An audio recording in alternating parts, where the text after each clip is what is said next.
guest today is an expert on what is happening around the world when it comes to the church, and 1 billion souls is just the start. Dr. James Davis is a front-runner in the worldwide cause of spreading Christ's love into every nation. Working on the front lines of Christian evangelism, Dr. James founded Cutting Edge International and co-founded Billion Soul Network. These two organizations have the common goal of seeing 1 billion souls saved for Christ. Dr. James encourages Western Christians to connect with God's global mission in his book, We Are the Church. Dr. James lives in the greater Orlando area with his wife, Sherry, and their 2 daughters. Please welcome the trailblazer in Christian evangelism, Dr. James Davis. Good to have you with me. Good to be with you, Leon. Enjoy. Talking about the church around the world. Now, you and I, off camera, were talking about the negative comments we hear about what's going on around the world. Christianity is wah-wah, and nothing great's happening. Like, we just don't seem to hear. We get these little glimpses, but you travel an amazing amount around the globe. Right. And, I mean, 10 years ago when I first heard you talk about the church, I think that's what hooked me and said, okay, I like this guy. Right. I want to hang out with you, is because how you look at the church and what you know about it. So can you just go for it right now? You know, what's happening? I've been on this journey, and if you would have asked me, 15 years ago, what do I know? I only knew something about my tribe and maybe a little bit outside of my tribe. And I'm thankful for what I knew, but today I come at it from a totally different side. 4% of Christianity is in North America. 96% of Christianity is not in North America. So if we worked really hard to master our 4%, we might conclude we're experts. We know what's going on, but the truth of the matter is we're more than failing. We got a 4% grade. So we have to, in the West, we have to get outside of our silos and see what the Lord is doing all over the world. I call it raising a mountain of ministry around the world. Seeing what God is doing and understanding that is a phenomenal time for the West to connect with the rest to finish the Great Commission. And if we don't do that, they're going to go finish it without us. And so we have the opportunity to move from parenting to partnering. The church today is growing faster than it's ever grown before. We're adding any given day 100 to 125,000 new people coming to Christ every day. Every day. Over 100,000 every day. Almost 125,000 on a given day. And we're averaging about 1,100 new churches every day. And it's accelerating. And we're just going to see more and more of that as we go forward. So this is the greatest time to be a part of what the Lord is doing around the world. How come nobody else is sharing stats like that? You know, how I came to the stat on 4 and 96% is I've been traveling around the world, assessing what's going on, and came to the realization that there's approaching 2 billion Christians in the world. When you bring in Protestants and Catholics together, it's about 2.4 actually. But let's say we just focus on Protestantism just for a second. 1.3 billion Christians in the world, 50 million here. That percentage plays out to 3 to 4% in North America. So I didn't read that anywhere. I didn't go to 19 missiology books. I just said, wait a minute, what are the numbers? So when I came to the realization that there's 4% at the most here, then I realized I got a lot of work to do to understand what's going on. Now, I don't know what my quotient level would be today, but I can tell you it's not 4% and it's not 8%, and it's way on up higher because I chose intentionally to get out and understand what's going on in the world. Okay, you were telling us how many air miles you've got. Yeah, well, 8.5 million actual air miles and counting. You are out there. We're not just talking. You are seeing from country to country to country. What is God doing?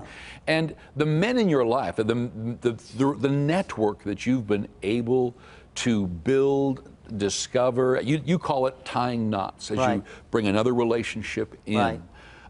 You've got some astounding people in your friendship circle. Well, I'm just grateful for it. I think it is the greatest currency on earth is relational currency. And how we trade on that currency is extremely important. And how we tie relational knots becomes even more important if you're trying to finish the Great Commission. If you're just trying to, build some friendships, that's great, that's wonderful, but that's one level of currency. But if you're trying to do something that's never been done before, you're going to have a lot more than 2 or 3 knots. The more knots you have, the bigger net you can have, and the bigger harvest you can have. And it takes time to tie those knots. And I feel like over the years we've learned how to do a lot of that. Wow. Yeah.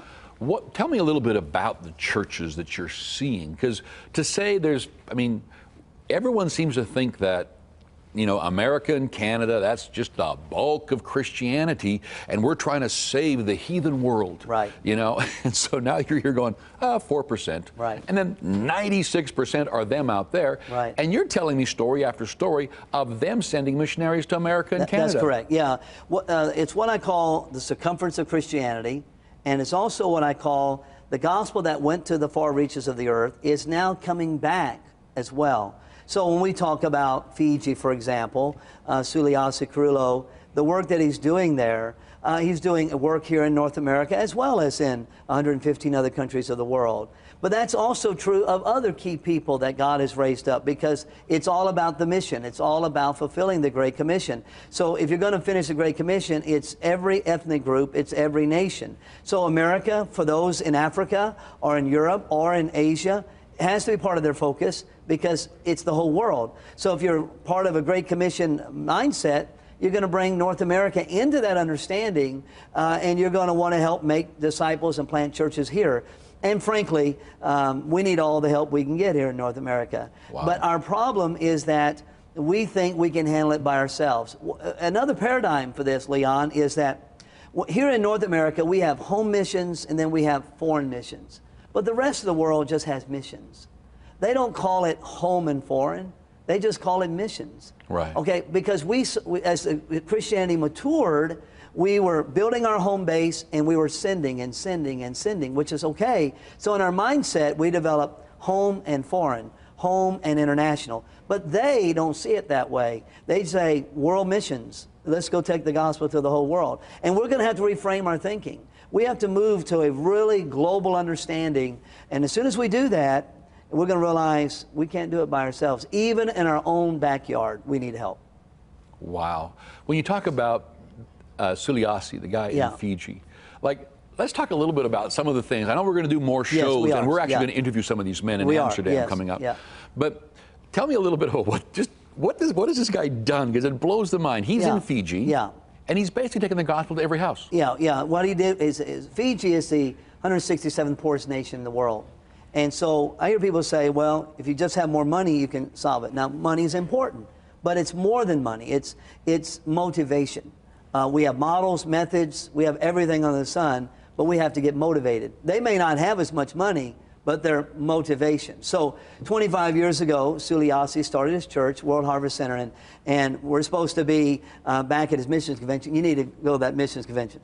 But he shared the gospel to every home in the Fijian Islands. He equipped leaders to do that. That's 300 islands. They planted churches on every island. Then you got to do your Samaria. So that's Oceania, and they planted churches in all 22 of their island nations. And then you got to get out to the four corners of the earth. So in the last 25 years, they've planted over 5,100 churches in 116 nations of the world, primarily among unreached people groups. We're not trying to plant a church next to a church. We're trying to plant a church where there is no church. See, we have to move from competition to completion. You see, for so long, we're all elbowing for the territory that's already been conquered. We have to now partner in areas of the world where they've never heard. The leadership principle, what got you here will not necessarily get you there. And there comes a trade-off where you start letting go of certain things that got you here to embrace what God's given to you to take you the rest of the way. And that's what's happening globally. And it's really exciting to be a part of that. Wow. Yeah. Let's take a break right here, and then we're going to come back. And if you want to hear a lot more about what's going on and some of the thinking of this man, he wrote this book, We Are the Church. And he co-wrote it with Leonard Sweet, and it's the untold story of the global awakening. You need to read it just to get a whole new paradigm shift of what in the world is going on with the church. It'll, light you up. We'll be right back. It's illegal to worship in a place, the Lord in Iran. It's illegal to lead another person to Jesus Christ. We believe Jesus Christ came to give every person on this planet a chance to live with power, passion, and purpose. Through award-winning, world-class TV programs like this and life-giving resources in Spanish, French, Italian, Russian, and Hindi, Spirit Contemporary is changing lives around the world. Considerable expenses are involved, but each person reached is absolutely worth the cost. People are saved, their faith revived, eternities transformed, all because of your support. With your donation today, you will receive today's special resource.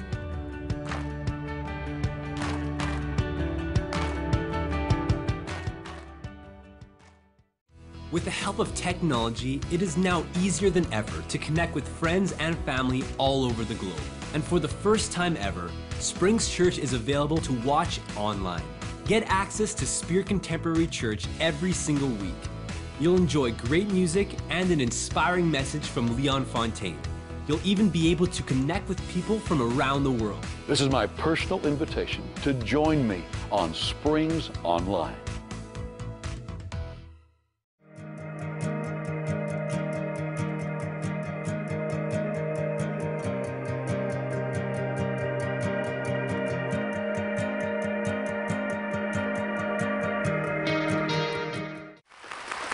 Welcome back. My guest today is Dr. James Davis, and we're talking about the church, the global church. Yes. Where do you want to go next? I like to talk about the hard places. You know, the reason why the Great Commission isn't finished is because it's hard. If it was easy, I think it would be done. So in the network, we try to think of what is the hardest place to conquer. And if we can figure out a way to do that, then the rest of it will be not as difficult. So we are willing to take on some of the hard stuff. So when I think about the underground church, I think of the Middle East. There's not a day that goes by we don't hear something about the Middle East. Yeah. A few years ago, an undisclosed place, 3 years ago, we had an underground meeting, and it took us 2 years to get it ready. And we had key leaders in one undisclosed place from all 22 nations of the Middle East. Wow. And we had men and women from very difficult places: Syria, Iran, Iraq, Egypt. You name that whole piece of the puzzle there. So there was one guy that was from Iran. And we hear every day something about Iran almost. And so there was 5 guys there and from Iran, and 3 of them had been in prison on numerous occasions. And so we asked one particular guy to share his story. And so he starts talking about what it's like to be a Christian in Iran. And by the way, we're approaching 300,000 Iranian Christians now in the nation of Iran. And it's not because we have missionaries there. No organization has a missionary there.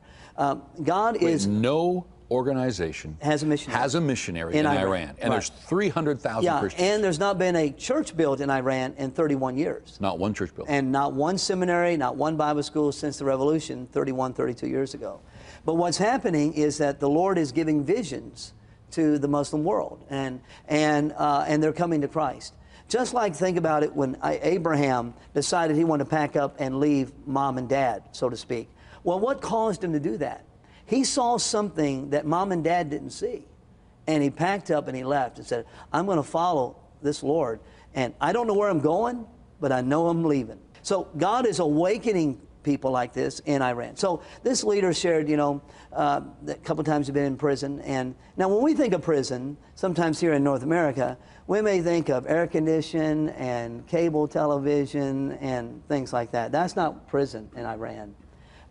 Very dissanitary, maybe 8 to 10 people in a small cell, maybe 1 meal a day, desperate conditions. And so this guy is sharing his story about how he was able to share the gospel with the other guys that were in the cell, and how he grew as a Christian because of what he went through. And then he looked at everybody else in the room. He said, I recommend prison for every one of you at least one time in your life. Now, there weren't many takers for that, but the point is that there's so much going on in the underground church, and the price that's leveraged every day, that for us, oftentimes it's inconceivable that a man or woman would be willing to do that. We complain if it's too cold or too hot, if the traffic's too long, or the food wasn't cooked right. But they're believers in the world. Why would he go to prison? Because of sharing Christ. So he shared Christ, and that's illegal. It's illegal. It's illegal. It's illegal to worship in a place, the Lord in Iran. It's illegal to lead another person to Jesus Christ. But what's happening is that there's a surge of people wanting to do stronger missional work in the Middle East, and it's hard work. But we're making progress. But there's stories we don't hear for a lot of reasons. One is because to tell the story would endanger believers' lives, and so a lot of the stories are not told. And but there's tremendous underground work that is going on. When I was there at this particular meeting, I got up one morning. I was sitting in this hotel room, and I was sitting on the edge of the bed like I so often do every morning, and I was just thanking the Lord for the new day. And the Lord whispered something to me. He asked me a question, and he asked me, how many chairs would you take responsibility for the marriage supper of the Lamb when we all get together? Now, I didn't really know how to respond to that because, the Lord's coming, and one day we're going to have the marriage supper of the Lamb. And by the way, there are going to be a lot of people there. Some people think, there's going to be just a handful are going to make it. No, there's going to be billions in heaven. Some people say, yeah, but the Lord said, narrow is the way. Well, there's still going to be billions that are going to be there. And then people say, well, how can you say that? And I said, there's over 1 billion Christians on the planet now. So if the Lord came, that's the first billion. So we got 1 billion.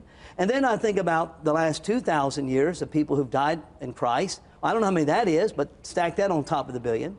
Think about the children that have been aborted the last 30 years, more than 1 billion of them in the last 30 years globally. Well, they all went to heaven. What about all those looking forward to the coming of the Lord in the Old Testament era? Well, they all went to heaven. So I'm not sure how many billion, but there are going to be a lot of people there. So I'm sitting on the edge of the bed, and the Lord asked me a question. He says, how many chairs will you take responsibility for?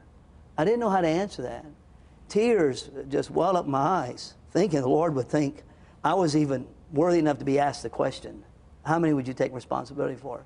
And so I spoke out loud to the Lord, and I said, Lord, I don't know how to respond to that, but I want to do all I can to keep the angels extremely busy, putting more leaves in the table and more chairs at the table. Because, Leon, I can't imagine us being at the greatest wedding of all and not having brought somebody there. I can't imagine that. To be with the family of God for the very first time and not added to that family. And that's what the network is about. It's not about egos and logos. It's not about jostling for position. It's about the assignment. And once we get gripped with the fact that we're going to be measured by that when we stand before the Lord, a lot of the other things that used to matter really don't matter. Other leaders around the world, underground churches, they get it. There's a price to pay. Oftentimes we forget that. And it grips me with the reality that the Lord would trust you and me and our television audience with the gospel, the greatest treasure. And how we steward that is how we're going to be measured in eternity. Wow, that is so true. I think we forget, the church world just forgets sometimes because we get so focused on our car, our house, paying our bills, raising our kids. All of these are fine with God. But the seek first thing is the principle that keeps our lives focused on our purpose. Seek first the kingdom of God, the advancement of his kingdom. Everywhere Jesus went in the New Testament, some people think that Jesus' message, I'm even hearing people say Jesus' messages are irrelevant because they're speaking in the old covenant. He was talking about the kingdom. And he's telling us that it's about the kingdom. I remember going to one of your Billion Souls conference where I spoke with a guy about Iran who was going into Iran with television. He had millions watching this television show, and I said, well, wow, what are you showing them? He said, I just have doctors who understand English and what's the language they would speak there? Farsi, They would read books on apologetics, and they'd interpret it to the viewer. Hour after hour. I said, that's got to be the most boring TV going I can think of, is a guy sitting there reading an apologetics book. But they were getting saved. And what he said to me was he cannot get home churches built fast enough because, like you said, there's no buildings, there's no this, but they're getting together. And he's featured in that book on We Are is the he Church. In there? Lazarus is in the book because he has the best network in the Middle East. And he is our partner in the network. He's an incredible leader. Wow. So God's doing incredible things. And the reason we're not hearing, and we can't hear detailed stories, Right. is you said earlier, we can't put at risk Right. what God is doing there in Iran. That's right. We can't let out. And I'm getting phone calls, because of the television station, I'm getting phone calls from people in other countries who are hearing about Spirit Contemporary and what God is doing and saying to me, Right. we want to talk to you, we want to figure, but we can't have you let this out there. Right.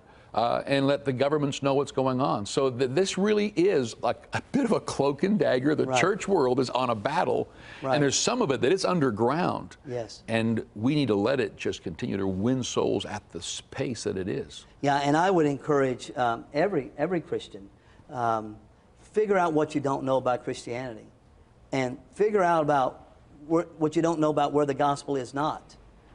Because you and I cannot make a contribution to where the gospel isn't until you know where the gospel is not. And it's not just about preaching the gospel in areas where it's being preached. Paul said, I choose not to build upon another man's foundation. Paul said, I would rather preach in areas where no one has ever preached than to build on somebody else's work. And that was his focus. And because that helps us to move it down the field. And I believe the Lord is raising up that kind of circumference of Christianity around the world, and it's compounding. And those who do not get connected with that, it's like a guy standing on a beach and he sees the tsunami coming and saying, I'm not going to get wet. You're going to do more than get wet. You're going to get knocked off that beach, because that is what is happening. Christianity is growing at about 7%. So in 11 years from now, Christianity will double. We're headed to doubling Christianity in the earth. And that's happening all over the world. Now, we need that kind of impact here in North America. And what we've got to do is reassess our paradigms and moving from that motif I had indicated, parenting to partnering, and a little dose of humility will go a long ways. Because the doorway to teachability is humility. And so we in the West need to become learners again. We need to learn from what the Lord is doing, learn from those who are making it happen, and let it rub off on us. And frankly, not care who gets the credit. Let's just get the job done. You know, our time is finished. It went by really quickly. But the fact is, and correct me wherever I'm wrong on stats, that although the global church is growing where it's going to double in 11 years, in North America, I don't see that great of stats. Right. No, we're struggling. And it's because we're staying inside instead of outside. See, what we've done is we've stopped sharing Christ. Now, I don't usually say, share your faith. I usually say, share Jesus Christ. It's not my faith that saves you, or your faith saves me. But if I would share Jesus, it's amazing what the power of the Holy Spirit does. But we've stopped sharing Christ in the West. Yeah. We're more into what is truth rather than who is truth. We've got to get back out into the marketplace and share Christ. And when we do, wow, what would it be like if Christianity was to double in North America in 10 or 15 years? What would it be like if we went from 50 million to 100 million Christians in North America? You say, well, that's not possible. Really, it's not? I can't ask every Christian to lead one to Christ in 10 years? Is that unreasonable? No. Nope, not at all. And so it would not be difficult for us to see that happen in our own area of the world. Man, you and I are, we're going to be doing a number of shows on some of the heroes of the faith that are still alive. That's right. Yeah. And if you're watching this show and you're catching it, you need to stay tuned, because in the days ahead, we are literally going to be unpacking. You're going to meet some of God's generals on the planet today as Dr. Davis and I tell you what's going on, what they've done. We're going to interview them. We're going to show you their churches, videos, pictures, stuff that's going to blow your mind about what the global church is doing. Thank you for being with me. Thank you. We'll be right back.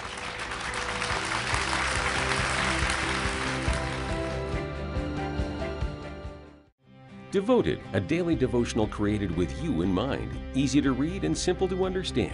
These 2-minute faith boosters are available in 8 different languages. Watch it on YouTube or have the booklet sent directly to your home. You can also receive Devoted to your email inbox daily. Become inspired as Leon Fontaine shares practical biblical teaching.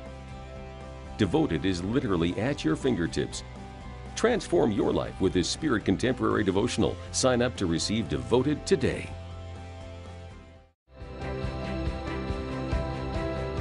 I'm so glad you were part of the program today. You know, it's amazing what God is doing around the world. And there is an urgency to get the gospel out in a way that people understand, that they'll listen and not turn it off. I've noticed in 30 years of ministry that the second you become judgmental and harsh and legalistic, people run in droves. Even Christians leave the faith. That is why Jesus, filled with grace and truth, he is a spirit contemporary person. Spiritually alive, is powerful. He does miracles, signs, wonders, yet contemporary means relevant, cool, for today, with no compromise. I'd love to have you become a part of the family here of this ministry that is going around the world for your gift of $45 or more. I'd love to send you this book that we've been talking about called We Are the Church, the untold story of God's global awakening. There are a ton of people that this story is being unfolded, it's being told, that'll make you excited about the church and what is going on. And as never before, your gift is so needed as this program goes around the world. And not only the television program, but we are supplementing so many people with this devoted. You need to get a copy of this. We'll send it along as well. It's a daily devotional, and it'll change your life as you get a hold of Jesus and get to know him. It's also in all of these languages. Listen to this. It's in English and French and Spanish, Urdu, and Italian, Russian, Indonesian, Mandarin, and there's more that we're working on right now. Your giving is not just touching the English world, but families and young men and women in nations around the world. Go to your phone right now. Become a part of something that is powerful at bringing Jesus to every emerging generation. We trust that you are being blessed, uplifted, and encouraged in your Christian walk through today's program. As a viewer, you should know that we care about you. We value you greatly and appreciate your prayers. Did you know that Spirit Contemporary International is taking the good news of Jesus Christ around the world through award-winning programs like this? We are actively translating ministry programs into languages like Spanish, French, Italian, and even Russian. We even air on Islamic television stations in the Middle East. This means that millions upon millions of people are hearing about Jesus Christ in their language, and it's all thanks to people like you. Considerable expenses are involved, so we need your support, because each person who gives their life to Jesus is absolutely worth the cost. Each is of infinite value to God. You are very important to us. We care greatly about your spiritual growth, which is why we would like to get today's resources into your hands. When you support this program by making a donation, you are not only enriching your walk with the Lord, you are sharing Jesus with someone on the other side of the globe. Your donation transforms lives by reaching literally millions of people with the gospel. Call now and change someone's life today.